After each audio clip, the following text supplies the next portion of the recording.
Hello students, this is a question which is asked in the examination, EP set examination. Let's see this question. It is an inductor and a resistors are connected in series of AC supply.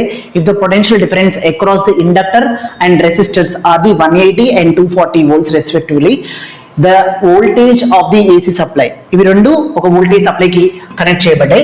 So ఈ రెండు voltage సప్లైకి connect చేయబడ్డప్పుడు వీటి యొక్క resistances ఎంత ఉన్నాయి and inductances ఎంత ఉన్నాయి అనేది ఒకసారి చూడండి.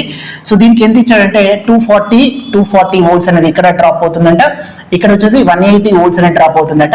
అయితే సో ఇంత వోల్టేజ్ డ్రాప్ అవుతే అసలు సప్లై అనేది ఎంత మనం కనెక్ట్ చేసినట్టు దానికి క్వశ్చన్ అడుగుతున్నాడు. Simple beta. సో ఇలాంటి క్వశ్చన్ చాలా సందర్భాల్లో ఇవ్వడం జరిగింది. ఇక్కడ ఏంటంటే సప్లై వోల్టేజ్ ఇది ఇచ్చేసి ఇది అడుగుతాడు, లేకపోతే ఇది ఇచ్చేసి ఇదని అడుగుతాడు. సో ఇది రిపీట్ అయిన క్వశ్చన్ ఇంత ముందు చాలా సందర్భాలలో. సో అందుకోసం supply voltage is equal to ఏమవుతుంది అంటే √VL² ప్లస్ VR² అవుతుంది బెటా. రైట్. సో మనకు VS² ఈక్వల్ టు VL అంటే ఏంటిది 180 హోల్ స్క్వేర్. 180 హోల్ స్క్వేర్ మనకు తెలియదు కాబట్టి 18 స్క్వేర్ చేస్తే మనకు తెలుసు 324. సో డబల్ జీరోస్ రాసుకోండి ఎందుకంటే పక్కన 0 ఉంది కాబట్టి. నెక్స్ట్ ఇక్కడ ఇంత 240 హోల్ స్క్వేర్ అంటే 24 హోల్ స్క్వేర్ అంటే 576 ఉంటుంది, పక్కన 2 జీరోస్ రాసుకోండి. ఓకేనా. సో ఇవన్నిటిని యాడ్ చేస్తే ఎంత, ఇది 8000, ఇది 2400 దీనికి యాడ్ చేస్తే ఇది 1000 అవుతుంది.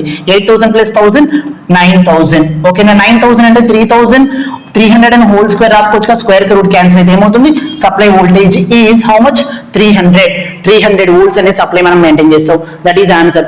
ఇంకో విషయం ఏంటంటే ఇక్కడ ఈ రెసిస్టెన్స్ ఎంత వోల్టేజ్ ఉంది బెటా 240 వోల్ట్స్ కంటే కంపల్సరీ ఎక్కువనే ఆన్సర్ వస్తుంది. అందుకోసం ఈ రెండింటిని మనం ఫస్ట్ ఎలిమినేట్ చేసుకోవచ్చు కూడా. Thank you beta.